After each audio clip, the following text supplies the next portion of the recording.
اور اسی جانب اشرف الانبیاء نے توجہ دلائی، یا علی لا یحبک الا مؤمن ولا یبغضک الا منافق، کہ علی تم سے کوئی محبت نہیں کر سکتا مگر یہ کہ وہ مومن ہوگا، اور کوئی بغض نہیں رکھ سکتا مگر یہ کہ وہ منافق۔ یہ معیار اشرف الانبیاء دیکھے گئے، اور کب دیکھے گئے؟ اپنی زندگی میں دیکھے گئے۔ ویسے ایک جانب سورہ منافقون، ایک جانب سورہ بقرہ کی آیات، ایک جانب آپ کے اقوال، تو وہ منافق بعد میں نہیں پیدا ہوئے، بعد میں الگ قسم کے تھے، خود اشرف الانبیاء کی زندگی میں تھے۔ آپ کی زندگی کے آخر ایام کا جو خطرناک ترین واقعہ ہے اسے آج بیان کر کے مصائب کی جانب آگے بڑھتے ہیں، پھر انشاءاللہ کل اور پرسوں بھی گفتگو رہے گی۔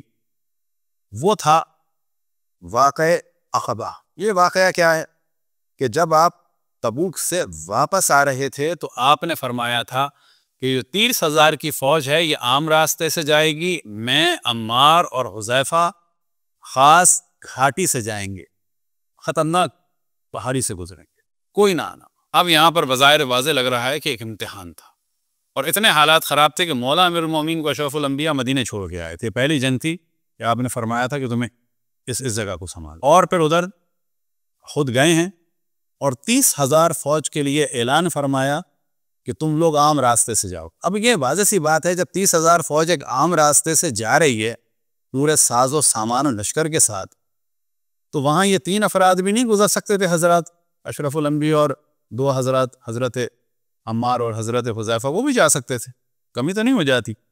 لیکن بظاہر واضح لگ رہا ہے کہ مسلمانوں کو، آئندہ آنے والے مسلمانوں کو بتانا ہے کہ دیکھو مجھے لوگ قتل کرنا چاہتے ہیں، اور آپ نے اعلان فرما دیا کہ میں گھاٹی سے جاؤں گا، کوئی بھی اس راستے کو اختیار نہ کرنا۔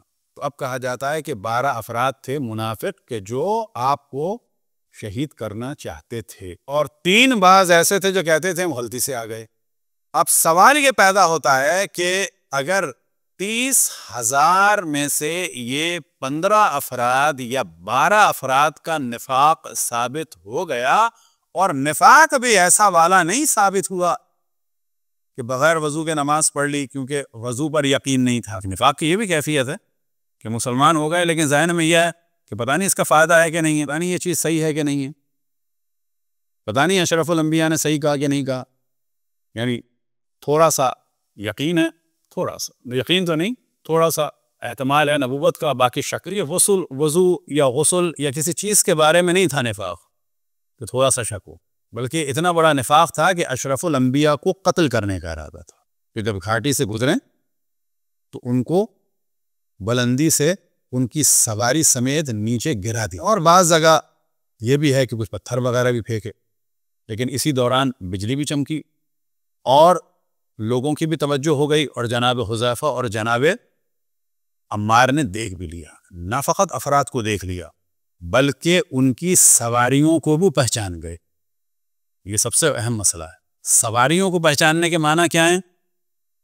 اتنے اونٹوں میں سے کسی اونٹ کو پہچاننا، اس کا مطلب ہے قریبی کے لوگ تھے۔ فرض کریں کوئی کہا کہ کتنی بڑی کار کی ریس تھی یا ریلی تھی، آپ کہیں جی میں پہچان گیا تھا فلانی تھے، 5 گاڑیاں پہچان گیا تھا، تو 5 گاڑیاں ایسے نہیں پہچان سکتے، اس زمانے میں اونٹوں کے نمبر پلیٹ نہیں تھے ویسے، اور نہ ان کو ڈیٹیکٹ کرنے کا کوئی آلہ لگا ہوا تھا کہ آپ کہیں جی گھر بیٹھے جو ہمارے پاس ایپ تھی تو اس میں ہم نے دیکھ لیا تھا کس کس کے اونٹ ہیں۔ حضرت عمار اور حضرت حذیفہ حتیٰ سواریوں کو پہچان گئے تھے۔ اب یہ کہنا کہ یہ کسی اور کو علم نہیں تھا، یہ بعد کی گڑی ہوئی داستانیں ہیں کہ کسی کو بتانا نہیں، لیکن ہم یہ دیکھتے ہیں کچھ افراد پوچھتے تھے جا کے کہ میرا نام تھا کہ نہیں تھا۔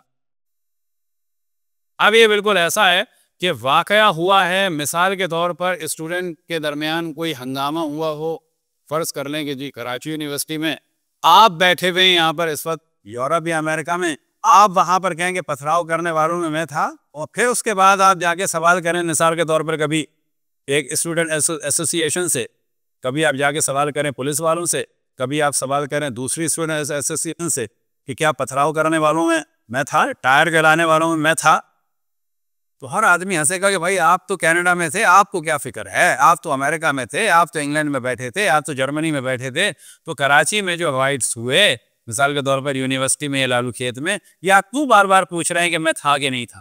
بھئی آپ کے 2 وجود ہیں، 3 وجود ہیں، آپ انسان ہیں کہ جن ہیں، بلاخر صلوات پڑھیں بر محمد و آل محمد۔